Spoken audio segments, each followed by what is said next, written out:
So after reading some of your guys' comments on our work from last week and the review problems, you guys need a little help reading our periodic table and understanding how we can look at the periodic table and know what kind of ion an atom is going to form if it becomes an ion, or why it would need to become an ion. So I've got lithium here, and if we find lithium on our periodic table, which I've got right here, you see that it's in column 1 right here, and it's in the second period, right? Just remember, periods are what we call our rows that go across. So this will be period 1, period 2, period 3, period 4, period 5, period 6, and period 7. And then we've got our groups, or what we call our columns going down. So this is group 1A, group 2A, 3B, blah, blah, blah, 3A, 4A, 5A, 6A, 7A, 8A. Okay, and our periodic table is actually we can look at it and we should be able to know, based on what column it's in, what it's going to need to do to achieve our octet. So these guys over here are our noble gases, right? And they have a full octet. So octet meaning 8, except for our first period up here. We know their magic number is 2. So I've got our lithium here, and we're going to draw our little Lewis dot structure. So lithium is in the first column. So it has 1 valence electron. It would, if we wrote out its electron configuration, it would be 1s2, 2s1. So it's got this 1 electron in its highest energy level. So we would turn that into, for its Lewis dot structure, just one old lonesome dot, right? But what if we moved 1 column over on our periodic table and looked at beryllium? So beryllium's just right there next to lithium. So if we were doing our beryllium, we'd write its electron configuration 1s2, 2s2, right? So it's got 2 electrons. So we would do 1, 2, so forth and so on. So as we move across our periodic table, we're just gaining 1 electron each time. So boron would have 3 valence electrons. So we would do 1, 2, 3. Carbon would have 4. 1, 2, 3, 4. Nitrogen would have 5. 1, 2, 3, 4, 5. I wrote that one wrong. Oxygen would have 6. 1, 2, 3, 4, 5, and 6. And fluorine would have 7. 1, 2, 3, 4, 5, 6, 7. Neon over here would have 8. 1, 2, 3, 4, 5, 6, 7, 8. And we can prove that to ourselves by writing our electron configurations. I'm not going to do that now for the sake of time. So if we look at these, we have to ask ourselves, what are these guys, what's the most easiest for them to become like neon here? Neon here is completely full. He's satiated, right? So he doesn't need anything. He's not hungry for any electrons, and he's not trying to pawn his electrons off on other things. He has exactly as many as he needs. So these guys are trying to become like neon. So let's look at its next door neighbor here, fluorine. Fluorine only has 1 slot available.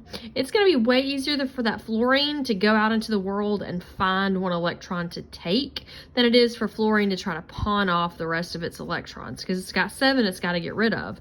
So it's easier for it to gain 1. So it's going to go out into the world and try to steal 1 electron. So when it steals that 1 electron, it's no longer nice neutral fluorine. It's got 1 extra negative sign, so it has a charge of -1 when it ionizes. Oxygen up here has 2 holes, right? So it's going to go out into the world and steal 2 electrons, and it will become -2. Nitrogen here has 3 holes, so how many electrons do you think it's going to try to steal?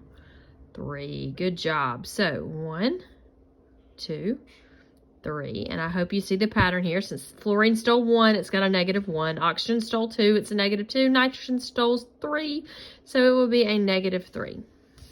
Now, carbon and his family are kind of different because they're right in the middle. It's equally as easy or as difficult for them to steal or give away 4. So carbon and his family can be plus or -4 depending on the electronegativity of what they're bonded with.